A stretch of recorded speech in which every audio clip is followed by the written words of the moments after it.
He told her she was nothing without his name. He laughed as she left for her little errands, tossing a black Amex on the marble table, telling her not to break a nail. He was Matteo Blackwood, a titan of industry. She was Elara, his quiet, beautiful trophy wife. He was obsessed with being the main sponsor of the city's most exclusive event, the Starlight Gala.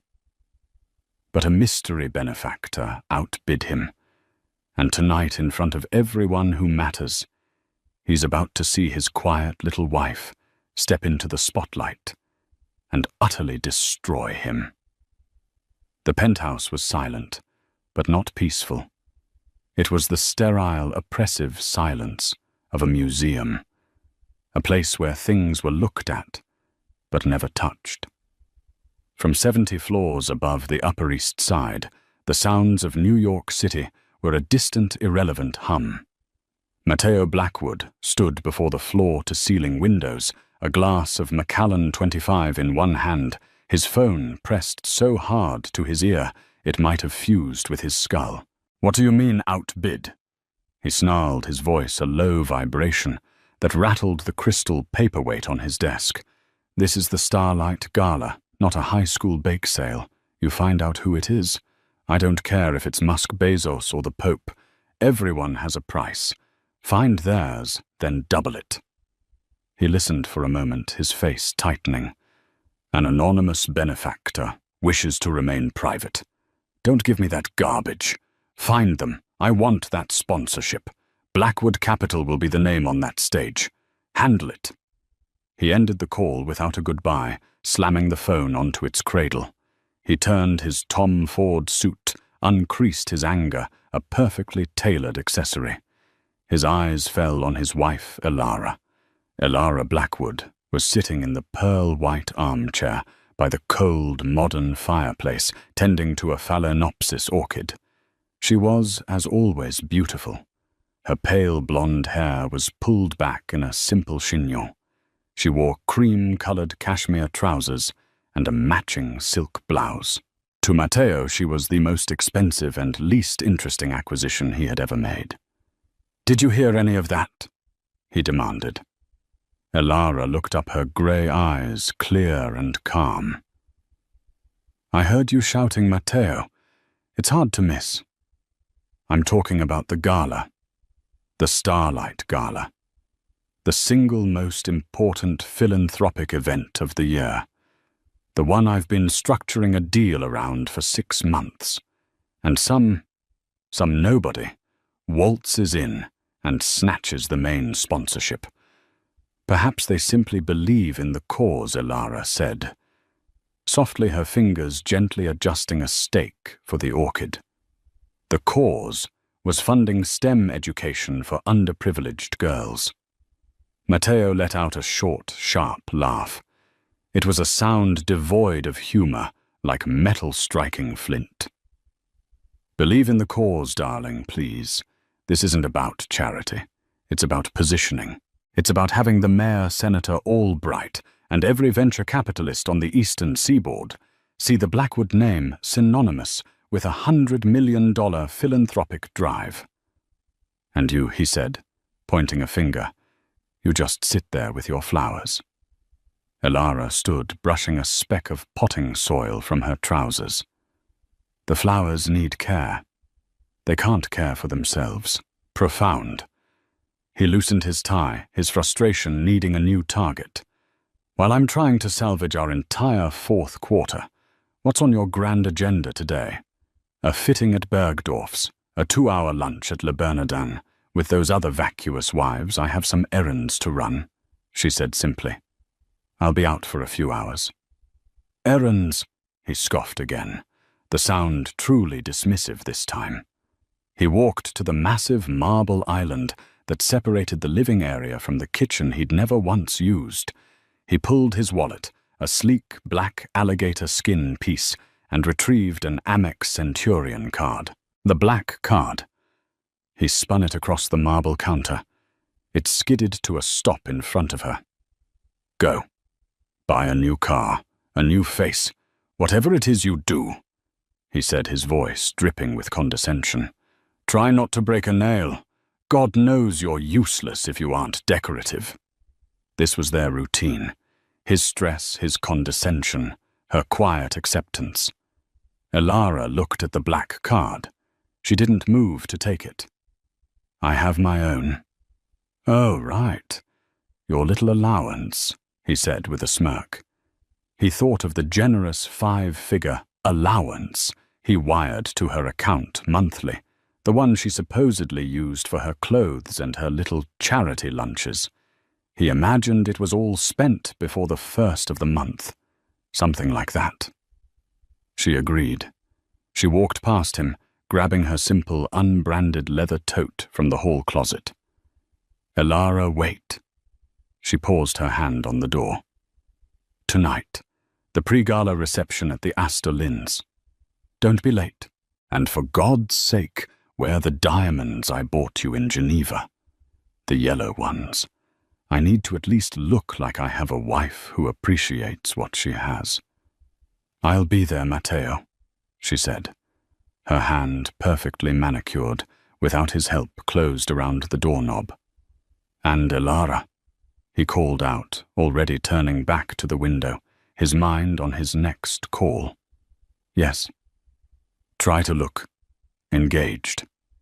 Try to look like you understand the world you live in. It reflects on me." The door closed with a soft, expensive click. Matteo Blackwood sighed, picked up his Macallan, and looked out over his city. He was the king, and she was just a pawn. He didn't even register the flash of icy cold resolve in her eyes before she'd turned away. He didn't see it, because he had never, not once in their 5 years of marriage, truly looked at her. He saw a reflection. He saw a dependent. He saw, as he'd told his rival Marcus Thorne over golf, a beautiful, simple, well-bred girl from a good family that had lost its money. The perfect wife. No opinions, no ambition, just looks and breeding. He laughed at her. He laughed at her errands. He had no idea that Elara Blackwood had just walked out of her gilded cage and was now heading into her empire. Elara did not hail the doorman for the house Bentley. She walked 2 blocks east toward Lexington Avenue, melting into the mid-morning foot traffic of assistants grabbing coffee and tourists looking lost. She hailed a yellow cab, an anonymous, unremarkable act. "Where to?" Lady the driver asked, not even looking back. "Corner of Spring and Varick." "Soho," she replied. The penthouse on the Upper East Side was her prison. The city was her freedom. As the cab lurched into the flow of traffic, Elara's entire demeanor shifted. The soft, placid mask of Mrs. Blackwood dissolved. Her posture straightened. She pulled a slim, encrypted Stark Industries model smartphone from her tote, one Matteo had never seen, and began to type. Her fingers flew across the screen. "Julian. Traffic? ETA 10 minutes. Push the Tenharjo AM with the Tokyo Consortium to 10:15. I want the final Q3 reports on my desk before I walk in, and I want a triple shot cappuccino. Black. Waiting for you. Ms. Vance." The reply came instantly. 40 minutes later, the cab pulled up to an old 8-story brick building. It was classic Soho architecture, unassuming with a cast-iron facade painted a discreet charcoal grey. The ground floor was an obscure art gallery. There was no gleaming sign, no corporate logo. The only indication of its occupant was a small, sand-blasted brass plate next to a steel door, VA Holdings. Elara swiped a keycard. The steel door buzzed open, revealing not a lobby, but a high-speed private elevator. She stepped in, placed her thumb on a biometric scanner, and the elevator began its silent ascent. The doors opened onto a space that was the complete antithesis of her penthouse. It was a sprawling, open-plan office, buzzing with quiet, focused energy. Exposed brick, reclaimed timber beams, and cutting-edge technology coexisted. Dozens of analysts and developers sat at vast, curved monitors, their faces illuminated by streams of code and market data. This was the headquarters of Vance Ethel. Good morning, Miss Vance.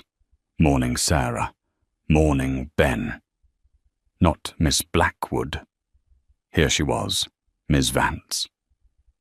A tall man in a sharp, dark blue suit, his hair a distinguished silver at the temples, met her at the elevator with a tablet and a steaming paper cup. This was Julian Hayes, her COO, her mentor, and the only person on Earth who knew her full story. Julian. Thank you, she said, taking the coffee. Report. Good, he said, falling into step as they walked toward her glass-walled office. The Tokyo deal is solid. They're just nervous about the regulatory hurdles in Germany. Your 10:15 call will smooth them over. The Q3s are on your desk. We beat projections by 9%. 9, I expected 12, she said, not unkindly. The TerraTech acquisition is slowing us down. It's a cash-heavy play. Which brings me to the next point, Matteo Blackwood. Elara stopped her hand on her office door. What about him? Blackwood Capital has been sniffing around TerraTech for the last 48 hours. Aggressively. They're trying to structure a leveraged buyout. TerraTech was a struggling but brilliant startup in Arizona that had just patented a revolutionary water purification system, one that could desalinate water with 90% less energy. It was a game changer. He's not buying TerraTech. Elara said, her voice flat. He's putting on the pressure. He sees it as a distressed asset. A quick flip. It's not a flip. It's the future, Elara said. She walked into her office and sat behind a massive desk of reclaimed oak. He thinks in quarters, Julian. We think in decades. Finalize our offer. 30% above his. All cash. Close it by end of day. I want the press release ready for tomorrow night. Tomorrow night, Elara, the Starlight Gala is tomorrow night. I know, she said, a small, cold smile touching her lips. And so is the big announcement. Julian paused, a rare look of concern on his face. He was in his late 50s, a former investment banker who had worked with Elara's father. Are you sure about this? The timing. The gala. You've kept Vance Ethel and Elara Blackwood separate for 5 years. Once this bell is rung, you can't unring it. He will know everything. Elara spun in her chair to look out the window. Her view wasn't of Central Park. It was of the rooftops of Soho, of industry of creation. He called me decorative Julian. He laughed at my errands. He thinks the woman he married is a simple-minded doll who exists to wear his diamonds and host his dinners. Her story was one of careful, deliberate construction. Her father, Dr. Aris Vance, was a brilliant, eccentric engineer. He'd invented the core algorithm for a new type of sustainable energy grid, but died penniless and in debt, his patents collecting dust. Elara, with her quiet brilliance in mathematics and finance, saw what her father's legacy was worth. When she met Matteo, he was the rising star of Blackwood Capital. He was charmed by her beauty and her good old money maiden name, not knowing the money was long gone. He saw her as a project, a beautiful painting to hang in his penthouse. When she'd once tried to show him her father's patents, he'd patted her on the head. Leave the business to me, darling. It's too complicated for you. That was the day Vance Ethel was born. She'd used the last of her father's seed money, found private funding from investors in Zurich and Singapore, who didn't know Matteo Blackwood, and built her company in secret. Vance Ethel, Ethel meaning noble in Old English, a noble legacy. In 5 years, she had turned those patents into a green tech and sustainable investment fund worth billions. She was the anonymous benefactor, the silent partner, in dozens of tech unicorns. She operated through Julian, through shell corporations, and through a simple, unshakable secrecy. Her life with Matteo was a performance. Her work was her reality. He needs to know, Elara said, turning back to Julian. He needs to see. And the gala, Julian asked. The sponsorship is confirmed. Anonymous benefactor, as requested. But they'll announce you before the main address. I know. I've already sent my bio to Mrs. Astor Lynn's team. Under my name. Your name, Julian's eyebrows shot up. Elara Vance. Yes, he thinks Elara Vance died 5 years ago and became Mrs. Blackwood. He's about to find out Miss Vance has been very, very busy. This is more than business, Elara. This is a detonation. It's a reckoning, Julian, she corrected him. He laughed at me. He told me I was nothing without his name. Tomorrow night, I'm giving him his name back. Matteo Blackwood was not having a good day. After his morning tirade, he'd gone to his office, a cavern of black marble and smoked glass in Midtown, only to find more problems. His bid for the Starlight Gala sponsorship hadn't just been outbid, it had been eclipsed. They didn't just beat our offer, sir, his nervous VP of marketing said, wiping a sheen of sweat from his forehead. Our offer was 20 million. The confirmed sponsorship is for 50 million. Matteo's blood ran cold. 50. In one check wired in full this morning, from a private holding company. Swiss. Untraceable for now. Mrs. Astor Lynn said she's never seen anything like it. They're naming the entire new STEM wing after, well, they don't know who yet. The benefactor is being revealed at the gala. 50 million. That wasn't just a donation. It was a statement. It was a power play that dwarfed his own. Blackwood Capital could have afforded it, but it would have been a strain. The company was over-leveraged. Matteo had made a series of aggressive, risky bets on commercial real estate, and the market was turning. He needed the positive purr from the gala to calm his investors. Now he wouldn't just be absent from the stage. He'd be the guy who got publicly humiliated. He spent the rest of the day in a controlled fury. He yelled at his traders. He demanded impossible deadlines. And he kept thinking about TerraTech. If he could just acquire that water purification patent, he could spin it off, create a green subsidiary, and change the narrative. "Get me Robert Hines at TerraTech," he barked at his assistant. A minute later, she buzzed back. "So Mr. Hines is unavailable. His assistant says they are in a priority meeting." "With who?" Matteo growled. She wouldn't say, sir. Just that they were finalizing an acquisition and wouldn't be available for the rest of the week. Matteo slammed his fist on the desk. First the gala, now this. He felt a rare, unwelcome prickle of panic. It felt like sand slipping through his fingers. That evening, he arrived at the pre-gala reception at the Astor Lynn estate in a foul mood.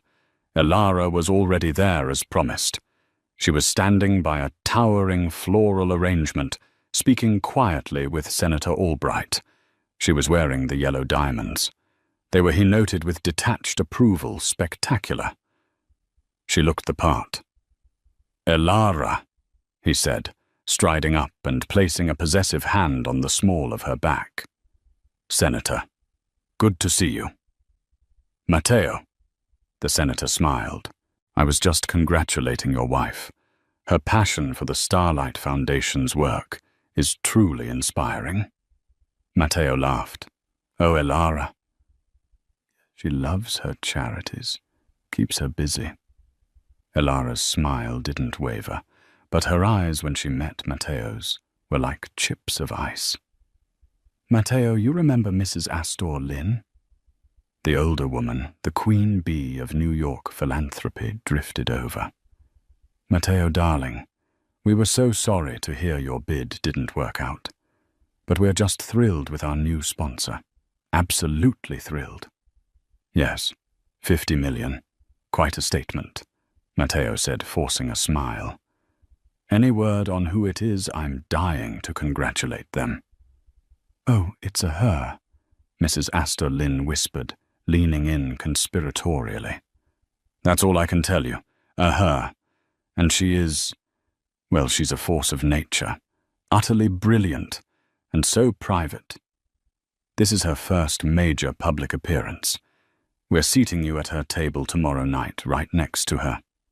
You'll be the first to meet her." A her.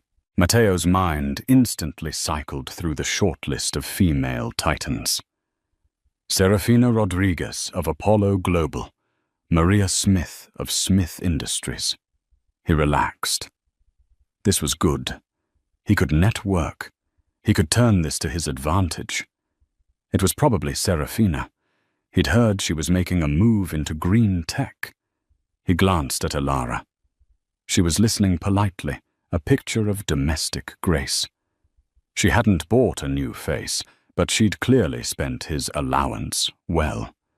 He felt a swell of pride, not in her, but in his ability to own her. He leaned down and whispered in her ear, "See, this is how it's done. Even when we lose, we get a seat at the head table. You just stand there, smile, and let me do the talking tomorrow night. Maybe I can spin this disaster into a partnership with this new mystery woman." Elara looked up at him. Her expression was placid, but there was a depth to her gaze he'd never seen before. "I'm sure you'll be fascinating, Matteo," she said. Later that night, back at the penthouse, the facade cracked. Matteo agitated by the gossip, and the pressure poured another Macallan. Elara was in the library reading. He hated when she read. It felt accusatory. "You were quiet tonight," he said, standing in the doorway. "I was listening," she replied, not looking up from her book. "Listening to what the senator—" "He was just being polite, Elara. He doesn't actually care about your opinion on whatever it is you talk about. Flowers, table settings." She carefully placed a bookmark and closed the book. The title on the spine read, "Principles of Advanced Water Desalination." He didn't notice. "You really don't see me at all, do you?" she asked. It wasn't an accusation. It was a simple clinical observation. "I see a wife who has everything," he snapped. "A penthouse overlooking the park, a black card with no limit, a name that opens every door in this city, and I get nothing in return. Just a warm body in a pretty dress." "Nothing," she repeated, her voice dangerously quiet. "I run your household. I manage your social calendar. I host your investors. I sit through dinners with men whose hands linger too long on my back, all to help you close your deals. I have smiled until my face ached, and I have never, not once, embarrassed you. You don't call that something. I call that the job," he spat. "The job you signed up for when you married me. You came from nothing, Elara. Your family name was Mud. Your father was a bankrupt dreamer who died with holes in his shoes. I gave you my name. I gave you this." He swept his arm around the opulent room. Elara stood up. She was trembling, but not with fear. It was a tightly coiled, white-hot rage that he mistook for weakness. "You're right, Matteo," she said, her voice shaking slightly. "You gave me this. You gave me this cage. You gave me this name." She walked past him. He grabbed her arm. "Where are you going? I'm not finished." She looked down at his hand on her arm, then back up to his face. Her expression was one he would later replay in his nightmares. It was pure, unadulterated pity. "Yes, you are, Matteo," she said, pulling her arm from his grasp. "You just don't know it yet. Remember you said that. Remember you said I was nothing but a name. Remember you said I came from nothing." She went into their bedroom and closed the door. He heard the lock click. He stood there baffled and furious. The arrogance of the woman. He'd have to remind her forcefully of her place, but first he had to prepare. He spent the rest of the night researching Serafina Rodriguez. He had to be ready to pitch a partnership. He had to salvage his company. He fell asleep in his study at 4:00 a.m., surrounded by financial reports, convinced he was preparing for the battle of his life. He was right. He was just preparing for the wrong opponent. The morning of the Starlight Gala dawned clear and cold. Matteo Blackwood woke in his study, a crick in his neck and a sour taste in his mouth. He'd dreamt of falling. He showered, dressed in his custom-made Brioni workout gear, and headed for his private gym, only to find Elara gone. A note was on the kitchen counter. Not a note, really. A post-it. "Have a fitting. We'll see you at the gala. E." "A fitting," he muttered, crumpling the note. "Of course." On the most important day of his quarter, she was off playing dress-up.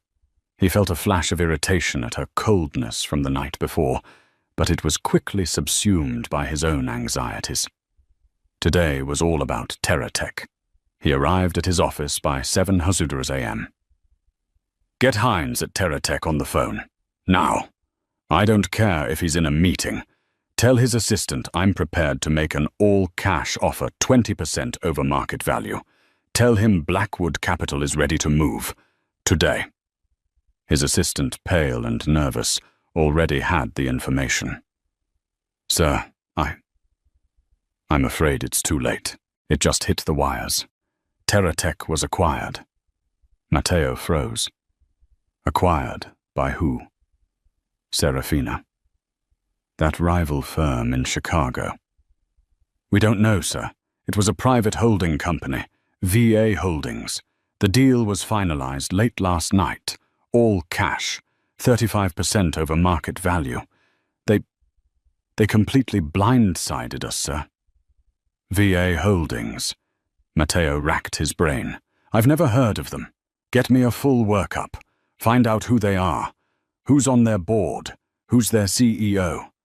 I want a name, and I want it now." This was a catastrophe. TerraTech was his lifeline. It was his pivot.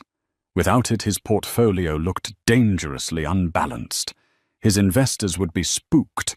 The panic he'd felt earlier returned this time as a cold dread. He was losing control.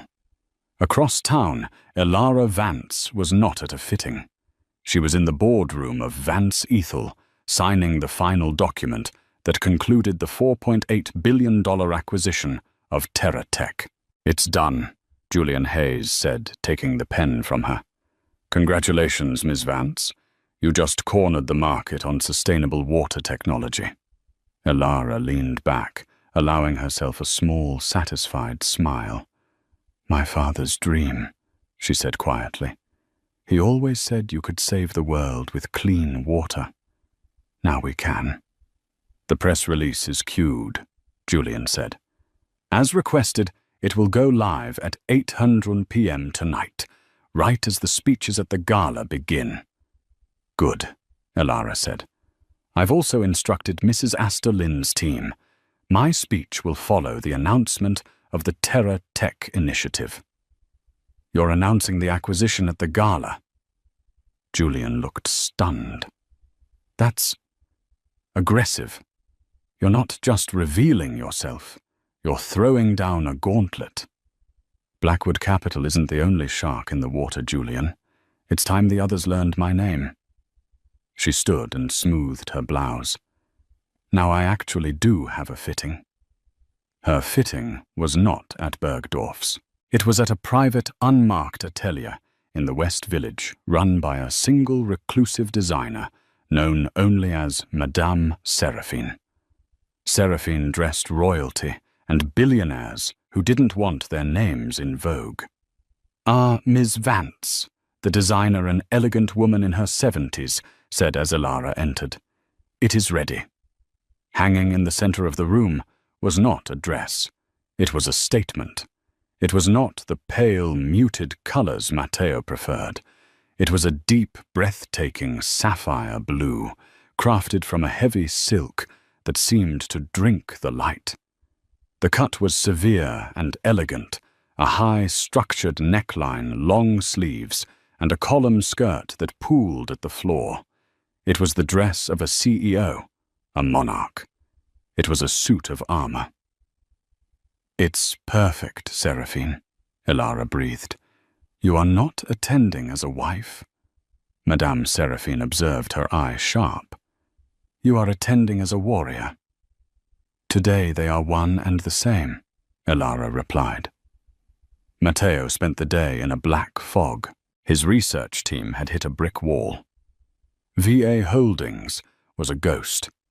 It was a labyrinth of international shells registered in Switzerland, managed out of Delaware with its primary funds in a Singapore trust. It was impenetrable. There must be a name, he roared. The only name we can find is the signatory on the SEC filings, sir. A man named Julian Hayes. He's a lawyer. Seems to be the COO. But the UBO, the ultimate beneficial owner, is sealed in a blind trust. Matteo was stumped. He was furious. He was for the first time in his professional life completely outmaneuvered. He went home at 6 to change. The penthouse was silent. Elara's dress bag was hanging on the closet door. It was from Chanel. Or so he thought. Elara had been clever.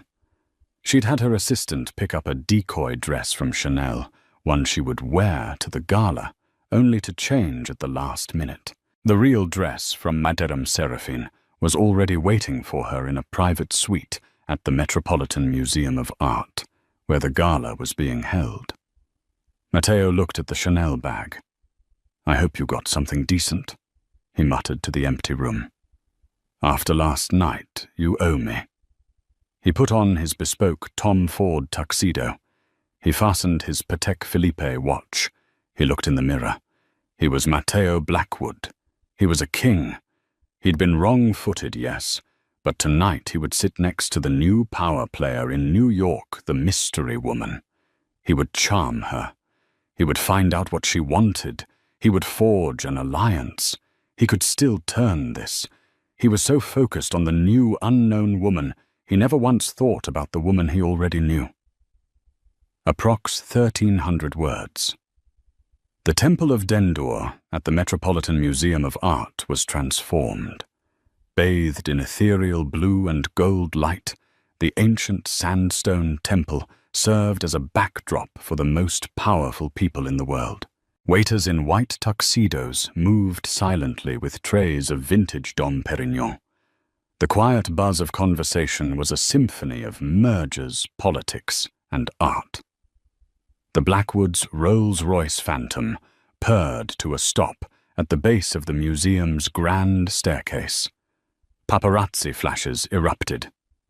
Matteo Blackwood! Mr. Blackwood! Matteo stepped out, radiating confidence. He adjusted his bow tie and turned to help his wife. Elara emerged, and he gave her a quick, appraising glance. She was wearing the Chanel dress, a perfectly acceptable, elegant, but ultimately safe black sequined number. She looked beautiful and forgettable, his perfect accessory. "Good," he whispered, taking her arm. "You look fine." "Thank you, Matteo," she replied, her voice smooth.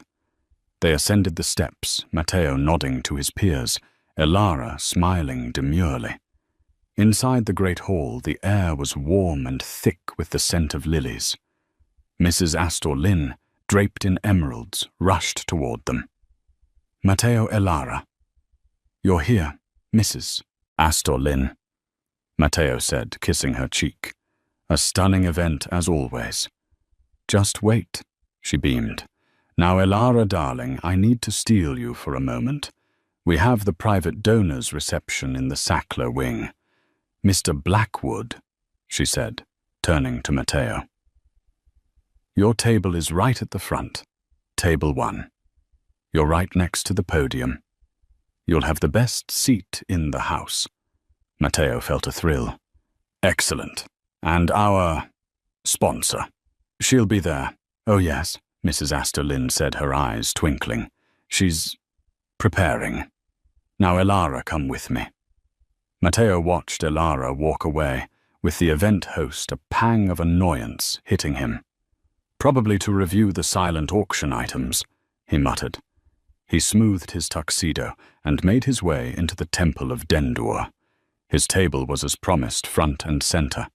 He saw the place cards: Mayor Johnson, Senator Albright, Serafina Rodriguez, and right next to his own, a blank card that simply read, "Our honored guest."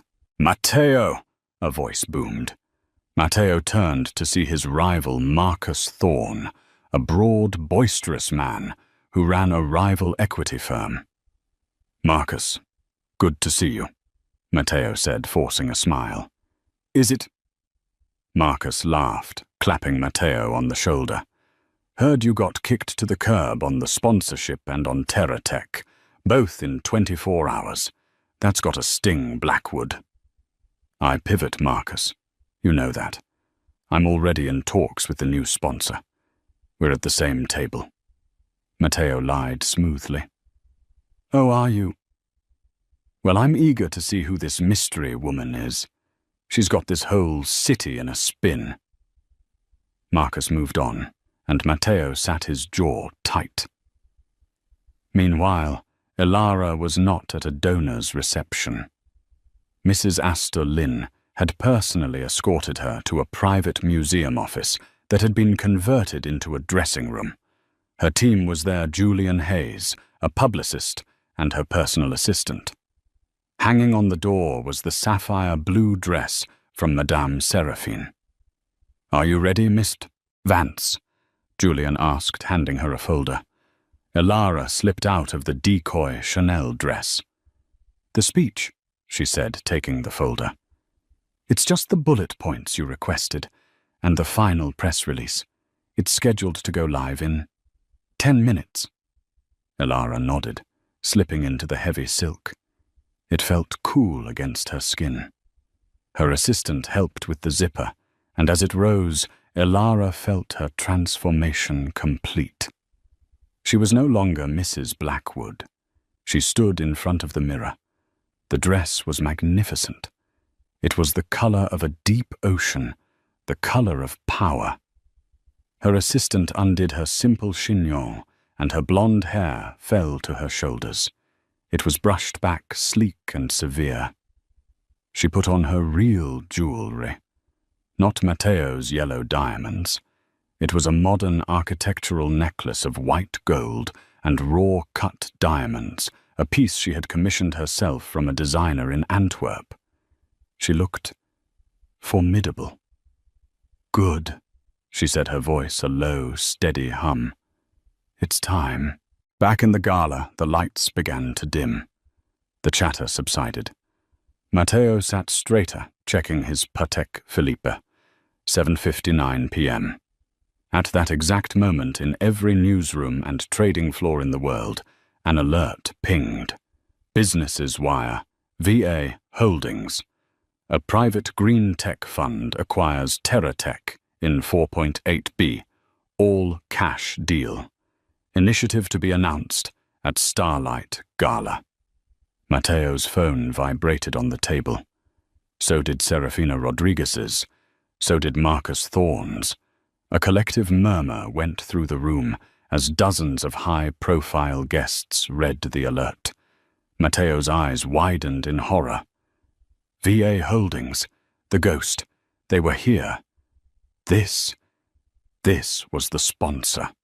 His head whipped around, scanning the room. Who was it? Who was VA Holdings? On stage, Mrs. Astor Lynn tapped the microphone. Good evening, ladies and gentlemen. Welcome. Tonight we have shattered every record in the history of the Starlight Foundation. We have done so thanks to the vision and unparalleled generosity of one person. Mateo was sweating. His heart was hammering. This was it. This person is to me the very definition of a modern visionary. Someone who built an empire not for fame, but for the future. You all just received the business alert. You know what she did. Now you get to see who she is. Mateo leaned forward, his eyes fixed on the stage. She is the founder and CEO of Vance Ethel, the parent company of VA Holdings. She is the mind that just secured the future of clean water. It is my profound personal honor to introduce our main sponsor, our benefactor, and my dear friend, Ms. Elara Vance. The name hung in the air, suspended in the stunned, cavernous silence of the Temple of Denda. Elara. Vance. Mateo Blackwood's brain refused to process the syllables. It was a glitch, a misprint, a terrible echoing mistake. Vance. That was her maiden name. A name that meant nothing. A name synonymous with dusty libraries and forgotten patents. He turned to his left, where the honored guest chair sat empty. He turned to his right, to Serafina Rodriguez, who was staring at him with a look of utter electrifying confusion. What did she say? Mateo whispered, his mouth dry. She said, Elara Vance. Serafina whispered back, her eyes darting to the stage. A single brilliant white spotlight cut through the darkness, illuminating the stage-left entrance. And there she was. It was not the woman who had left his penthouse that morning. It was not the demure wife in the safe Chanel dress. This was a different being inwardly. The woman who walked onto the stage was a queen. The sapphire dress seemed to have been spun from the night sky itself, clinging to her form, with an authority that stunned the room. The raw diamond necklace at her throat caught the light and shattered it into 1,000 tiny daggers. Her hair was pulled back, emphasizing the severe, intelligent beauty of her face. Her walk was not a drift, it was a stride. Confident, measured, and utterly terrifying. She was Elara, but she was not his Elara. A disbelieving murmur rippled through the crowd. Is that? That's Elara Blackwood. Vance Ethel. I've heard of them. They're monsters in the green tech space. They're bigger than... That's his wife. Mateo felt the blood drain from his face. The room tilted. Every eye in that 200-person hall, the senators, the mayors, the billionaires, his rivals, was on him. He could feel their gazes like physical blows. He was the center of attention, but as the object of a joke he had never been told. Marcus Thorne, 2 tables over, was staring, his jaw literally open, a piece of bread halfway to his mouth. On stage, Elara reached the podium. She adjusted the microphone, the sound echoing in the silence. She looked out at the crowd, her gaze sweeping over them, calm and commanding. Then her eyes found Mateo's. She looked right at him. Table 1. The best seat in the house. There was no malice in her gaze, no anger, no triumph. There was something far, far worse: indifference. It was the look a geologist might give a common rock before stepping over it. In that single 3-second stare, Matteo Blackwood ceased to exist for her. "Thank you, Mrs. Astor Lynn," Elara's voice rang out. It wasn't the soft, agreeable murmur he was used to. It was a clear, crisp, confident alto. A CEO's voice. A voice that closed billion-dollar deals. "My father, Dr. Aris Vance, was a brilliant man," she began. "He believed that true innovation wasn't about profit, it was about legacy. He dreamed of a world where technology served humanity, not the other way around. But he was a dreamer, not a businessman. He died with pennies in his pocket, and a mind full of dreams that the world told him were worthless." Matteo remembered his own words, sneered in the library. "Your father was a bankrupt dreamer who died with holes in his shoes." He felt a cold spike of nausea. "For the past 5 years," Elara continued, "I have worked to make those dreams a reality. I founded Vance Ethel with a simple mission to fund the future, to find the brilliant minds the world has overlooked and give them the resources to change the world." She was Vance Ethel, VA Holdings, V.A. Elara Vance. It was so simple. It was so obvious. It had been right in front of him, sleeping in his bed for 5 years, and he had been laughing at her. "My father's greatest unfinished work," she went on, "was in water purification. He believed that access to clean water was not a privilege, but a fundamental human right." Matteo stopped breathing. "No. That is why I am so thrilled to announce tonight that my company Vance Ethel has completed its acquisition of TerraTech." The room gasped. This wasn't just a donation speech. It was a market-moving announcement. Serafina Rodriguez shot Matteo a look that was half pity, half unholy respect for his wife. She bought it." Matteo choked out. The company he was hunting, the company that was his lifeline. His quiet, simple wife had bought it out from under him while she was supposedly at a fitting. "Effective immediately," Elara announced. "Vance Ethel is open-sourcing the core TerraTech patent. It will be made available free of charge to the Starlight Foundation and any non-profit organization working to bring clean water to developing nations. That is my father's legacy. That is the future we are funding." She didn't need the profit from the patent. She was giving it away. She wasn't just richer than him. She was in a different league. He played for profit. She played for power. A standing ovation began a rolling wave of thunder that shook the ancient temple. Senator Albright was on his feet.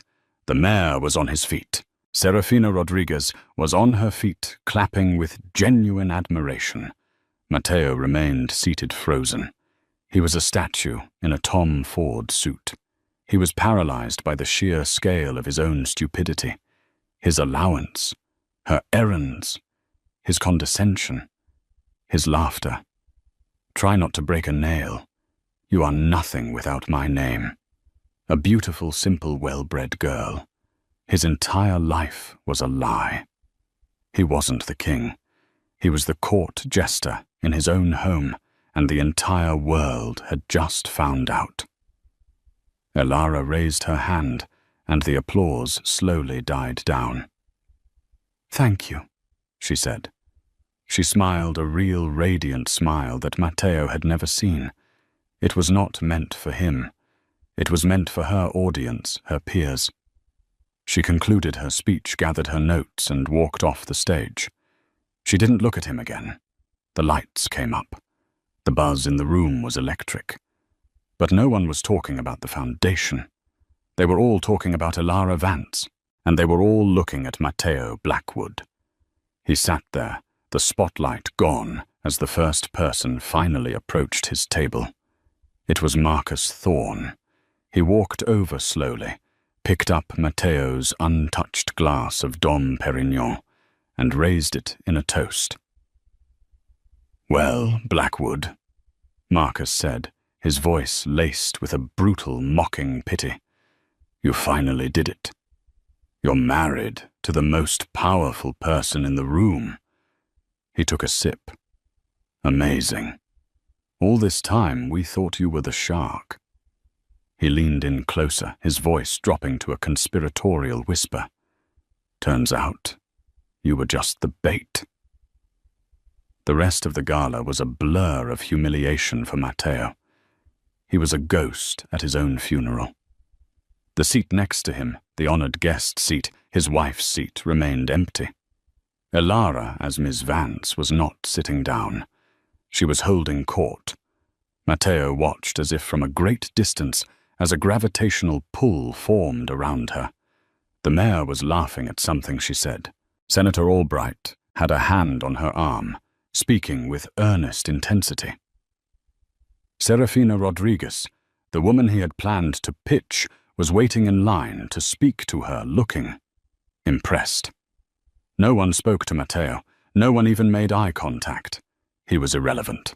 The name Blackwood, which he had thrown in Elara's face as her single greatest asset, was now a footnote to Vance. He wanted to flee. He wanted to scream. But he was trapped, pinned to his chair, by the weight of 1,000 judgments. He stayed until the bitter end, drinking glass after glass of champagne, the bubbles tasting like ash. The ride home was in the Rolls-Royce Phantom. The silence in the car was louder than any argument they had ever had. Elara Ms. Vance sat across from him. She wasn't looking out the window. She was on her encrypted Stark phone, her thumb scrolling through what he now knew were not social media feeds, but market reports. "Congratulations," he finally said. The word came out like broken glass. She didn't look up. For what? The performance, the speech, Vance Ethel. It was quite a show. She finally locked her phone and placed it in her bag. She looked at him, and her eyes were empty. "It wasn't a show, Matteo. It was my work. 5 years, Elara. 5 years of this lying to my face every single day. I never lied to you," she said, her voice perfectly level. "You simply never asked. You told me who I was. You told me I was simple. You told me I was decorative. You told me my errands were buying shoes. You saw what you wanted to see, a mirror for your own ego. My money. You used my money to build this," he accused, his voice rising in desperation. Elara actually laughed. It was not her soft, polite titter. It was a sharp, cold, genuine sound of amusement. It was the laugh of a predator. "Your money," she said. "Matteo, I haven't touched your bank account or that ridiculous allowance since our first anniversary. I've been paying my own share of this penthouse, this car, these trips for 4 years. By routing the funds through a shell company that you thought was a tax write-off. Your accountants never even noticed." She leaned forward. "My errands were board meetings in Zurich. My charity luncheons were final negotiations with my investors in Singapore. My fitting today. It was signing the final acquisition papers for TerraTech, the company you were trying to buy." The elevator to the penthouse chimed. The doors opened. He was home, but it was no longer his. He stalked into the living room, grabbing the decanter of Macallan. He needed a drink. He needed to think. "So what now?" he demanded, pouring a glass. "You move your office. In here, you expect me to just, what, be Mr. Vance?" "No," she said. She wasn't following him. She had stopped by the hall closet. She pulled out a sleek, dark suitcase. It was already packed. Matteo froze. What is that? Where are you going? I'm not going anywhere, Elara said, setting the suitcase by the door. I'm staying in my apartment, the one I own in Soho near my actual office. You are the one with a problem. A problem You told me I was nothing without your name, she said, walking toward him, her voice a clinical, precise blade. You told me I came from nothing. You laughed at my father's legacy. You stood in this very room and called me a vacuous wife. Elara, I was stressed. The market. I didn't mean... You did, she said, stopping just feet from him. You meant every word. The only reason you're backtracking now is because you've seen my bank balance. You don't respect me, Matteo. You respect money. And you just realized I have more of it than you ever will. He saw his mistake. His company was leveraged. She was liquid. He needed her. He shifted tactics. Elara, darling, be reasonable, he said, trying for a conciliatory tone. Think of what we could do together. Blackwood and Vance. We could be unstoppable. We could merge. We love each other. She looked at him. The pity was back, sharp and devastating. Love, you don't love me. You loved the idea of me. You loved owning me. But the most valuable thing you owned just walked out of its cage. She walked to the door. And as for merging, she paused, her hand on the handle. You should probably call your CFO. A cold dread deeper than anything he'd felt at the gala seized him. Why? Blackwood Capital is over-leveraged, Matteo. You made bad bets on commercial real estate. Your investors are nervous. You needed the TerraTech deal to calm them. You needed the gala to look strong. You have neither. How do you know that? He whispered. Because while you were busy researching Serafina Rodriguez, I was busy becoming your primary creditor. He dropped his glass. The Macallan, 25. His symbol of power shattered on the marble floor. What Vance Ethel, through a subsidiary in the Cayman Islands, bought your debt last week. All of it. The $800 million you owe to Deutsche Bank and the Hong Kong consortium. I own it. She opened the door. Her COO, Julian Hayes, was standing outside next to a private security guard. Matteo Blackwood. Julian said, his voice polite but firm. You'll be receiving a call from our legal team at 9:00 a.m. tomorrow. We'll be discussing the new terms of your loans. I'd advise you to be cooperative. Matteo was speechless. He was ruined. He wasn't just married to a powerful woman. He wasn't just out-negotiated by her. He worked for her. Elara looked back at him, a final appraising glance at the man who had laughed at her. He was small, pathetic, drowning in a penthouse he could no longer afford.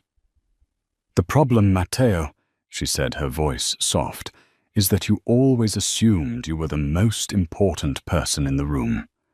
You never stopped to wonder if you were. She turned and walked out. The door clicked shut, the sound of a vault ceiling. Matteo Blackwood was left alone in the silent penthouse, his empire in ashes destroyed by the one person he never even saw. And just like that, the gilded Saturn was empty and the king was left with nothing but his own echo. Elara Vance didn't just build her own table. She bought the entire building. This story is a powerful reminder that you should never, ever underestimate the person sitting quietly next to you. The ones who move in silence are often the ones making the most powerful moves. What did you think of Matteo's reaction? Was Elara's revenge too harsh, Or was it perfectly served? Let me know your thoughts in the comments below. I read every single one. If you loved this story and want more tales of dramatic twists and just desserts, please give this video a like, share it with someone who needs to hear it, and most importantly, hit that subscribe button and ring the bell so you never miss an update. Thank you for listening.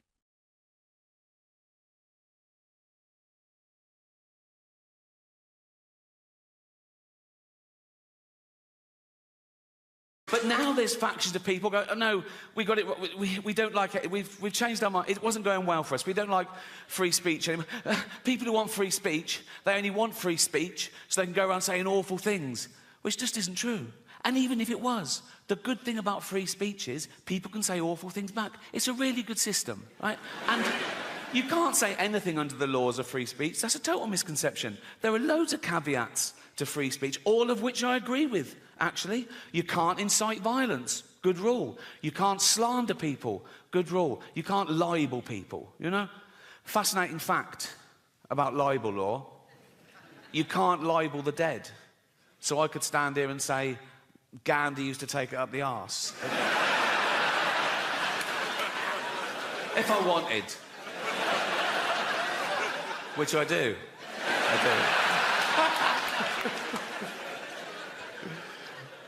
But free speech is the most important human right there is. It's the right from which all other rights come. Without free speech, you couldn't have human rights, you know, and we've got free speech, in theory, in this country, for a little while longer. We can criticise the government, we can criticise the police, but we should give props to a country that allows us to do that, because we're the envy of some countries. In some countries, you criticise the police, you get beaten up, or worse. You criticise the government, you can be thrown in jail for life, you know. So they flee their oppression, quite rightly. You know, so would you. They flee their oppression, and they come here, they go, we want to come to England. We go, why? They go, free speech. We go, come on in, welcome. What are you going to do now? We're going to go on a march. What are you going to say? How shit England is. Cheers. Thank you. Thank you. That is their right. Have a great show. And as I was leaving, I saw one of the other lawyers lean in and show this head lawyer his iPhone, and the head lawyer went, oh, yeah. He went, oh, sorry, Ricky, can you come back a minute? Right, so I'm there. I went, yeah. So he had the phone there. They'd looked up the word minge. I thought I'd gotten away with it, right? So it's now like I'm getting told off. And the head lawyer said, now it says here that the word minge is a derogatory term for female genitalia. I went, well, yeah, it's a slang word for vagina in England. You don't even use it here, do you? He went, no, we don't, but we go around the world, and with due diligence, now we know it's derogatory, we'll have to bleep that word live. I went, don't bleep the word, like, because people at home won't know what I've said. It'll ruin I said, it's literally the punchline. He said, if it's derogatory, I said, well, what word could I use that you wouldn't bleep? And he went, well, you could say vagina. I went, I'm not saying vagina, right?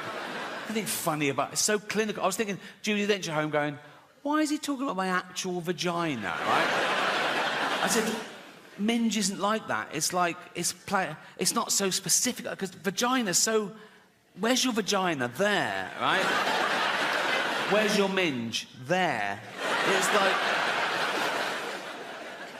Then one of the younger lawyers went, what about box? I went, I'm not fucking saying box, mate, right? So imagine looking at your own box. Right? I said, minge is perfect. I said, people won't know what... If they're American, they won't know it. I said, it's not offensive. It's like... I said, kids use the word in England. Right? They weren't having it. So I said, what about flange? Right? So they looked up the word flange, right? And he went, well, that'd just be confusing, because in America, a flange is a part of a sink unit. I went, oh, well, I said, please let me say minge and don't bleep it. I was really rooting for minge. Right? It was like 12 Angry Men. I go, no one's leaving till I can say minge. Right? And after about 10